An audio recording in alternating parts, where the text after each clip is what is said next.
The first time they laughed at her, the wind was already turning cold enough to bite skin. Agnes stood on the porch of the house she had shared with her husband for 17 long years. The sky above Prairie Ridge was pale and sharp, the kind of sky that warned of frost before nightfall. Her brother-in-law Thomas stood a few feet away, boots planted firm like he owned the ground beneath them. "The estate is settled," he said, not looking at her. "This house and the pasture belong to my boys now. It's what my brother would have wanted." Agnes did not argue. She knew better than to waste breath on a man who had already made up his mind. Her husband had died in August from fever. He left no will. He left only memories and work-worn tools. The law gave her almost nothing. She owned 14 milking goats, a sack with $57, her husband's tool chest, and a deed to 30 acres of land north of town. The land was called the Scrabble, rocky, wind-beaten, useless for farming, a place men joked about when they wanted to describe failure. "You can't keep the herd here," Thomas added. "There's no room. Winter's coming." She looked at him with steady eyes. "I'll be gone by morning," she said. That night she packed only what mattered: 2 wool blankets, a cast-iron skillet, flour, beans, coffee, matches. She sharpened the axe and the spade. The goats pressed close to the fence, bells clinking softly in the dark. They did not understand what was happening, but they felt it. Before leaving, she placed a smooth stone on her husband's grave. There were no tears. By the next afternoon, she reached the Scrabble. The wind there never seemed to rest. It pushed against her dress and whistled through the sagebrush. The land looked broken, like it had been dropped and shattered long ago. No trees worth cutting. No soil thick enough for a sod house. No lumber for a cabin. For 2 nights she slept behind a rock ledge, with the goats pressed around her for warmth. The sky felt too wide. The ground felt too hard. On the 3rd morning she found it, a cut in the hillside where old runoff had carved away soil, leaving a south-facing bank about 10 feet high. The earth there was firm, mixed with clay. When the sun rose, it warmed that slope and held the heat. She stood there for a long time. The earth could be a wall. If she dug into it, she would have 3 walls already built. The hill would block the wind. The sun would warm the soil during the day. The ground would hold that warmth through the night. But she needed a roof. Wood was scarce. Lumber cost money she did not have. Then she remembered the abandoned silver mine east of town. She had seen piles of old iron sheets there years ago. The next morning she walked the 5 miles to the mine. The place was silent except for loose metal clanging in the wind. She found stacks of corrugated iron, rusted but solid. Heavy, too heavy for comfort. Still, she smiled for the first time since August. An arch, she thought. Bend the iron into a curve. Press it against the hill. The earth behind. The iron above. A tunnel shelter, 40 feet long, 12 feet wide. It sounded foolish when she said it out loud. It also sounded possible. The digging began the next day. From sunrise until dark, she drove the spade into stubborn clay. Rock after rock had to be pried loose. Her hands blistered, then hardened. Her back burned. Her shoulders ached so badly she could barely lift her arms by nightfall. The goats stayed nearby, chewing quietly, watching her. After a week, she had carved a flat terrace into the hillside, a raw wound in the earth, 40 feet long, 12 feet deep. Then came the iron. She built a rough sled from broken crate wood and dragged each sheet from the mine one by one, 5 miles across rock and brush. The metal scraped and screamed across the ground. It snagged on sage. It tore her gloves. It cut her palms. By the time she hauled 20 sheets home, her body was bruised and scraped, but the pile of iron at the foot of the hill shone in the autumn sun. Prairie Ridge noticed. A rancher named Gable rode past one afternoon and pulled his horse to a stop. Agnes was wrestling a sheet into place, bending it carefully over the carved bank. "What are you building?" he called, laughing. "A shelter," she answered without looking up. "For goats?" He shook his head. "Looks more like a coffin." He rode off, still laughing. The name stuck. Tin coffin, ironworm, goat tomb. Men repeated it in the saloon. Women smiled behind gloved hands when she came to town for salt. She heard every word. She kept digging. By mid-November, the structure stood complete. The iron arch curved against the earth. She sealed the seams with clay and sod. The door was simple wood covered with canvas. Inside, it smelled of damp soil and metal. It was not pretty. It was not meant to be. The first storm hit before Thanksgiving. Wind screamed across the plains. Snow drove sideways like sand. Agnes herded the goats inside as the sky turned white. For 2 days the storm raged. Snow piled against the arch, burying half the front. The metal moaned under the force of wind. Inside it was still. Not warm, but still. The goats stamped softly in straw. Their breath hung like gentle mist. The air did not cut like knives. On the second morning she found the smallest kid dead near the door. Cold had slipped through a gap she had missed. She carried the tiny body outside after the storm passed and stood in the blinding white silence. Then she went back to work. She dug a trench around the shelter to guide melting snow away. She hauled flat stones from a creek bed and laid them across the dirt floor. She added thick straw. She sealed the door tighter. Loss was a teacher. She listened carefully. By December, the difference was clear. Outside, water froze solid in an hour. Inside, it formed only a thin layer of ice by morning. The goats kept giving milk when others in town had gone dry. That was when the laughter began to fade. But winter had not yet shown its full strength, and Agnes had no idea that the real test was still waiting beyond the horizon. By early December, the Scrabble no longer looked like a mistake. The wind still howled across the plains, and frost still painted the sagebrush white each morning.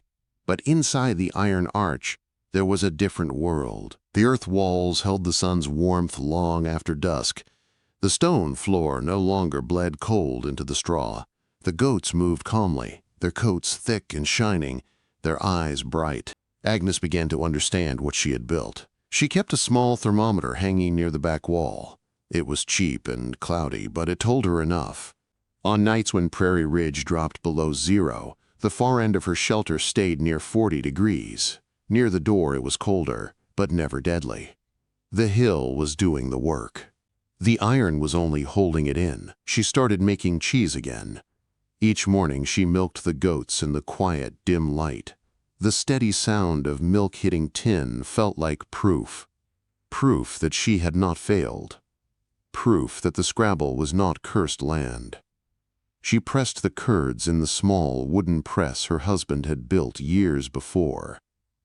She wrapped each wheel in cloth and stored them along the earth wall, where the temperature stayed steady. Word spread fast in winter. When the first knock came at her door one evening, she was not surprised. It was Gable, the same rancher who had laughed. His hat was pulled low. His face looked tired, older than it had a month ago. "My boy's sick," he said, avoiding her eyes. "Doctor says goat's milk might help. Our herd's dry." Agnes stepped aside and let him in. He stopped just inside the doorway. The change in air made him blink. Outside, the wind clawed at coats and skin. Inside, it was still and solid. Not hot, but steady. The goats stood close together, chewing hay. Their breath rose in soft clouds. "Warmer than I expected," Gable muttered. Agnes filled his tin with 2 quarts of milk. "That'll be 20 cents. He paid without arguing. As he left, he looked back once at the curved ceiling, at the earth walls, at the animals alive and strong. He did not laugh. The cold deepened through January. One night the sky turned black and clear in a way that felt dangerous. The stars burned bright and sharp.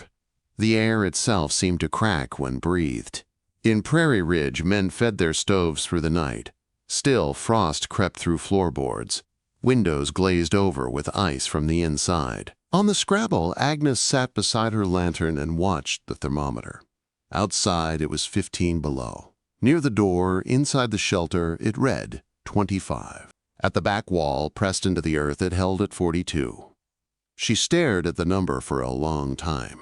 The earth was a furnace, slow, steady, patient. Her shelter was not making heat. It was protecting what was already there. But something else began to worry her. Condensation dripped from the metal ceiling. The warm breath of 14 goats met cold iron and turned to water. Straw grew damp. The air felt heavy. Too much moisture could bring sickness. The next morning, she walked back to the abandoned mine and searched until she found what she needed. A length of rusted stovepipe. Narrow but strong. She cut a small hole at the top of the arch and fitted the pipe through it, sealing the gap with clay. She built a low vent near the door, shielded so wind could not rush in. Warm air would rise and escape. Fresh air would pull in slowly below. By nightfall, the dripping stopped. The air felt cleaner. The goats seemed livelier. Prairie Ridge began to notice more than just milk. Men rode past more often now. They slowed their horses and stared at the long, low curve of iron and sod. It looked strange against the flat land. Not like a barn. Not like anything they had seen. One afternoon, a different kind of visitor arrived. He was not a rancher. His coat was neat. His boots were polished but dusty from travel. He carried a tripod and a leather satchel. "My name is Samuel Rowe," he said, "surveyor for the railroad." His eyes were sharp and curious, not mocking. "I've heard about your shelter," he continued. "Mind if I ask a few questions?" Agnes studied him for a moment. Then she nodded. He did not laugh. He did not joke. "What's the temperature difference from back wall to door?" he asked. She blinked once, surprised. "About 18 degrees. More when the sun hits the hill." He smiled slightly. "And ventilation?" She explained, the stovepipe, the lower vent, the stone floor. They stood outside in the cold for nearly an hour, talking about soil, heat, frost, wind. He listened carefully. He took notes. When he finally asked to see inside, she led him through the door. He walked slowly along the earth wall, touching the stone floor, studying the seams of clay. He measured. He wrote in his notebook. He nodded more than once. "This isn't foolish," he said quietly. "This is smart." No one had called her work smart before. He returned 2 days later with a better thermometer, then with a book about geology, then with coffee. Winter days grew shorter, but their conversations grew longer. He helped her design a stronger door, double-layered with packed wool between boards. They installed it together, sealing the last small draft. He helped dig a small root cellar off the side of the main tunnel, using the same principles of earth insulation. He never treated her like a widow to be pitied. He treated her like a partner in thought. By late January, Prairie Ridge had stopped calling the shelter a coffin. Now they called it Agnes Hill. But the plains were quiet in a way that felt wrong. Old ranchers muttered about strange skies, about silence before something bigger. Agnes watched the horizon more often now. The land had given her warmth. She prayed it would not demand something greater in return. The plains around Prairie Ridge fell into a silence so deep it felt like the world was holding its breath. The sky turned a strange gray, thick and heavy, pressing low over the land. Even the goats inside the shelter shifted uneasily, their ears twitching at a sound that was not there. Samuel stepped outside and looked north. "I don't like this," he said quietly. Agnes felt it too. The air was too still, too tight. By midday, the first flakes came. They were not soft or gentle. They were sharp and fast, driven sideways by a wind that rose without warning. Within an hour, the sky vanished behind a white wall. The temperature dropped so fast it stole breath from lungs. This was no ordinary storm.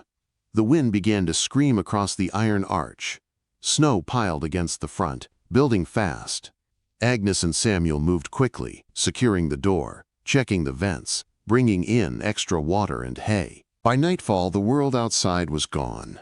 The blizzard roared like a living thing. The metal roof shook under the assault, but the earth behind it held firm. Snow covered the arch, sealing it deeper into the hillside. Inside it was dim but steady. The goats huddled close. Their combined warmth filled the space with a living heat. Agnes moved among them, checking each one, her hands firm and calm. The thermometer near the back wall held at 40 degrees. Outside, the air plunged past 20 below. Through the night, the wind did not rest. It howled and battered and clawed at the shelter, but the earth absorbed the fury. The metal curved roof deflected the force instead of fighting it. By morning, snow reached halfway up the door. Samuel dug a small tunnel outward, just enough to clear the vent and ensure airflow. His beard froze white in minutes before he rushed back inside. "Town won't be faring well," he said grimly. He was right. On the second day, a frantic pounding hit the door. Agnes and Samuel exchanged a quick look. Samuel pulled it open against the pressure of packed snow. Gable's eldest son stumbled inside, his face red and frozen, words breaking apart between gasps. "The barn's gone. Roof collapsed. Sheep are buried. We can't get them free." Agnes did not hesitate. She pulled on her thickest coat. Samuel grabbed a lantern and rope. Together they followed the boy back into the white storm. The wind felt like knives. Snow blinded them. They leaned forward against the force, step by step. It took nearly an hour to reach the Gable ranch. The barn lay crushed. Beams snapped like twigs. Snow filled every gap. Sheep bleated weakly beneath the wreckage. They worked without speaking, shoveling, lifting, pulling terrified animals from the ruins. Hands went numb. Faces burned raw from cold. By the time they freed the last of the sheep, nearly 60 stood trembling in the open wind. "There's only one place," Samuel said. They drove the animals through the storm toward the Scrabble. Inside Agnes' shelter, chaos exploded. The goats bleated in protest at the sudden crowding. Sheep pressed shoulder to shoulder. The air grew thick and loud. But it was warm enough to save them. That night, 2 more families arrived. Their barns had failed, too. Cows shivered behind them, eyes wide with fear. A prize bull nearly collapsed at the doorway before Samuel and Gable's sons pushed him inside. The iron arch became an ark. Animals packed tight from wall to wall. Hooves stamped, breath steamed.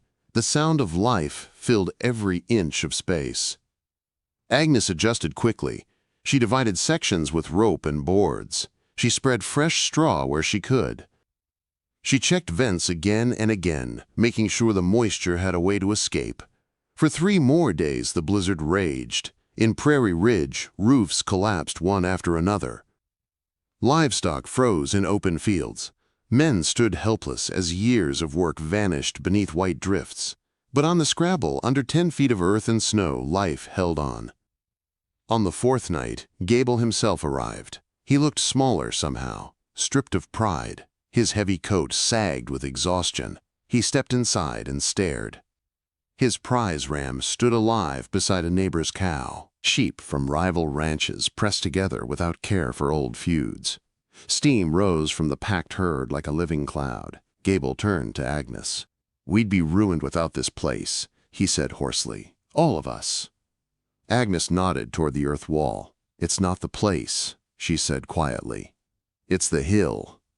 The 5th day broke with silence. The storm had spent itself. When they finally dug the door clear and stepped outside, the world was unrecognizable. Snowdrifts rose higher than fences. Barns lay flattened.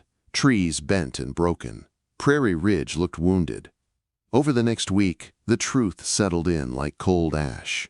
Nearly half the territory's livestock had perished.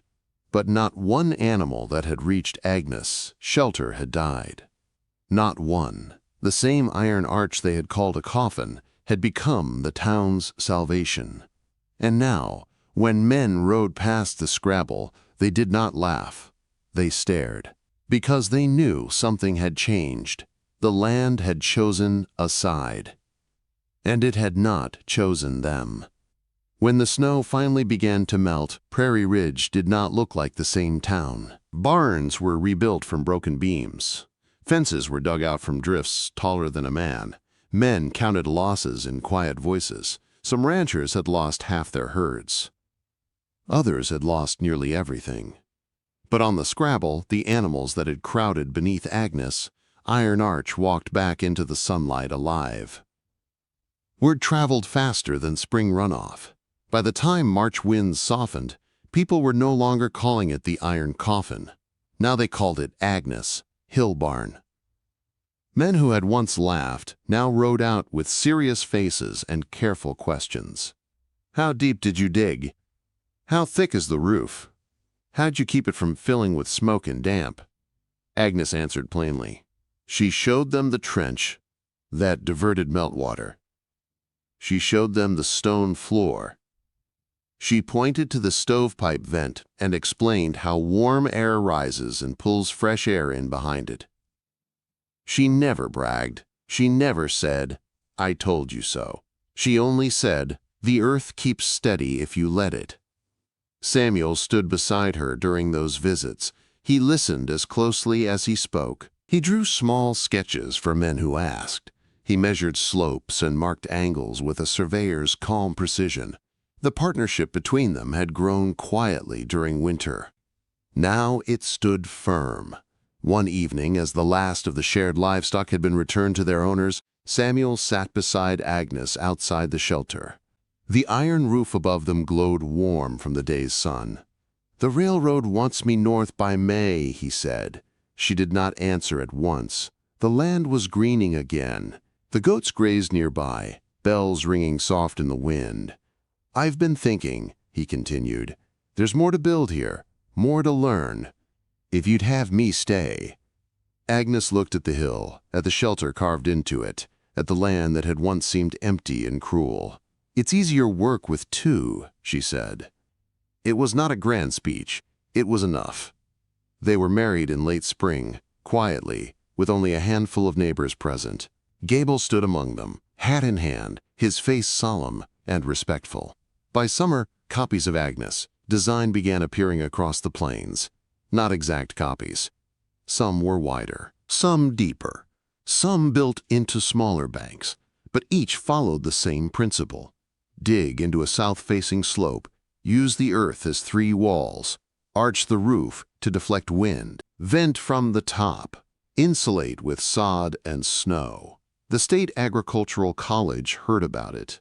In June, a professor arrived from the territorial capital. He wore spectacles and carried a thick notebook. His boots were clean but quickly grew dusty on the Scrabble. He walked slowly around the shelter, measuring. He recorded temperatures at different points along the interior wall. He tested airflow at the vent pipe. He asked precise questions. Agnes answered in plain words. "I watched what worked," she said. "I fixed what failed." The professor nodded more than he spoke. "This is not luck," he said finally. "This is design."